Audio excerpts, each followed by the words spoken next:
Did you guys know that there is a new Donkey Kong game coming out in 1 week from today? The last new Donkey Kong game we've had was Donkey Kong Country Tropical Freeze all the way back in like 2014. So it has been long overdue to get a new Donkey Kong game, but this game looks so fresh, so unique, so new, and I am very excited for it. I want to apologize in advance if you hear rain and thunder. It's currently storming here. But thunderstorms aside, today we're going to be talking all about Donkey Kong Bananza and why I'm excited for it and why I think you guys should be excited for it too. So if you enjoyed this video, definitely make sure to drop a like, comment, and subscribe, all that stuff down below. And of course hit that notification bell so you can be notified of when I upload videos. And without any further ado, you guys, let's just get right on into the video. So yes, DK the Humble Ape is back for a brand new adventure, and this one is a lot different than the past outings we've gotten over the past few decades, because for the most part we have gotten 2D Donkey Kong games with the Donkey Kong Country series and that one little spin-off Donkey Kong Jungle Beat, but that's its whole own separate thing.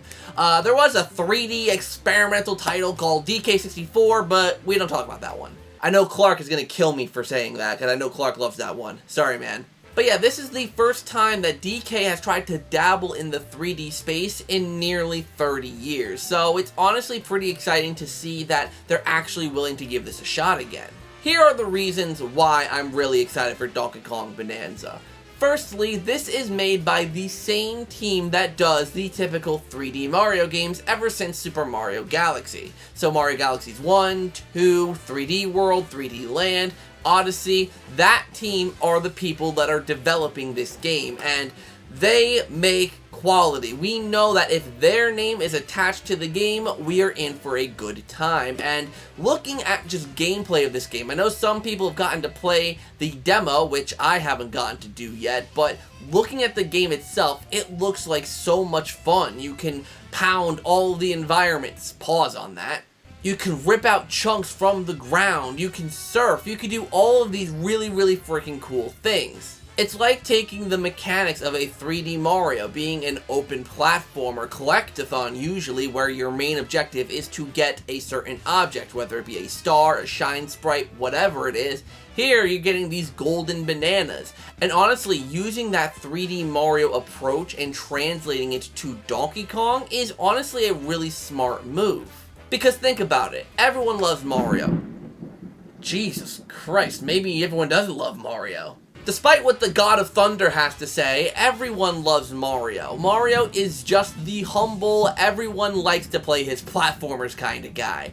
And translating that with Donkey Kong, where not as many people will play the Donkey Kong games, like the Donkey Kong Country games, whatever, it's going to be really interesting to see how people receive this, as I think this is a big risk, almost as big as when they first released Luigi's Mansion. Because for those of you who do not remember, Luigi's Mansion was a launch title for the Nintendo GameCube and was not the new 3D Mario game, which many people were wanting and expecting. And because of that, Luigi's Mansion actually got a lot of flack because it wasn't the next 3D Mario. So I'm hoping that that kind of thing doesn't happen with DK Bananza, but from what I'm seeing about how people have received what we've seen so far, what some people have played in the demos and all that, and from what people have shown off in the previews, I think that we are not going to have a repeat of Luigi's Mansion, and it's going to be really well received, and I'm really excited for it.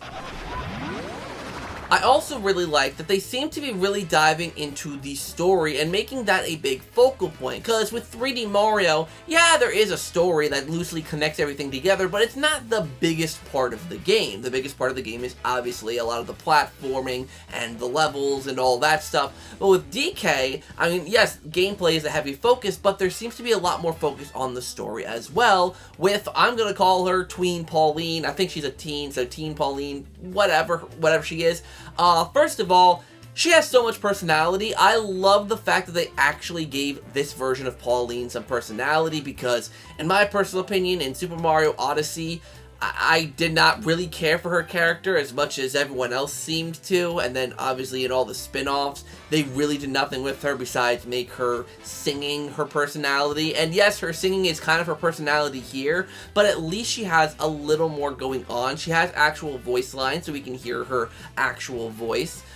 We could see her relationship growing with DK. We can see how they interact, how they bond, and I really like it. DK seems really protective over Pauline, so it just adds an interesting dynamic that kind of reminds me of something like Joel and Ellie from The Last of Us, or something I've been seeing people compare it to is Ralph and Vanellope from Wreck-It Ralph. And on top of that, people are talking about the fact that there might be some Kremlin, the bad guys from the original Donkey Kong Country games. Some implications that they are coming back. Now, yes, obviously, I'm not the biggest Donkey Kong fan. Maybe I should have disclosed that in the beginning. Donkey Kong Country, I like the games, but they've never been my favorite. But if they do bring back those original villains from the original Donkey Kong trilogy, I think it'll be really interesting to see what they do with them and how it'll intertwine with, you know, the plot of what we have with Voidco and all of that, because they seem to be their own entity entirely. So I'm really interested to see what Nintendo do.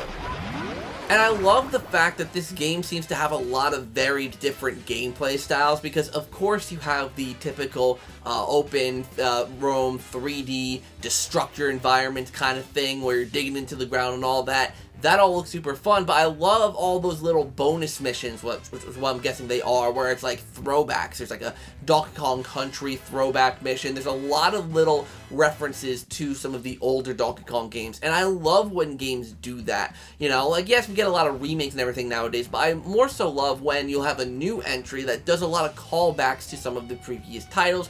It just makes it feel more connected with the rest of the series, especially when this one is doing things so much differently than the past games. I think it'll help this game stand on its own while also staying true to its roots. So between all that stuff, the gameplay, the story, the music, everything about this game just looks so freaking well polished, and I'm very excited to see what Nintendo end up actually doing with it. I think this is going to be an easy game, you know, to get like 87 and above on Metacritic in terms of like overall score. But I want to know what you guys think. I know Donkey Kong, not that it's niche, but it's not like one of the biggest Nintendo. Like, it's not the Mario, it's not the Zelda, you know, it's not the Pokemon. It's like the second level of Nintendo franchise. So I wonder how excited people are for it, and I want to hear your thoughts down below, especially because this is only the second real Nintendo title for the Nintendo Switch 2 at the moment, and no, I'm not counting Welcome Tour. So I want to know what you guys think down in the comments down below. Let me know what you're thinking of Donkey Kong Bananza. I would really love to hear what you have to say. And hopefully you guys enjoyed this video. And if you did, definitely do drop a like. It would truly mean a lot to me. And subscribe down below if you haven't done so already. And of course, consider becoming a ZakPak member. It would help the channel out a lot. You guys know that I love you and value all of your support. And I guess that's just about it. So, thank you guys so much for watching. And until next time, I'll see you all in the next video.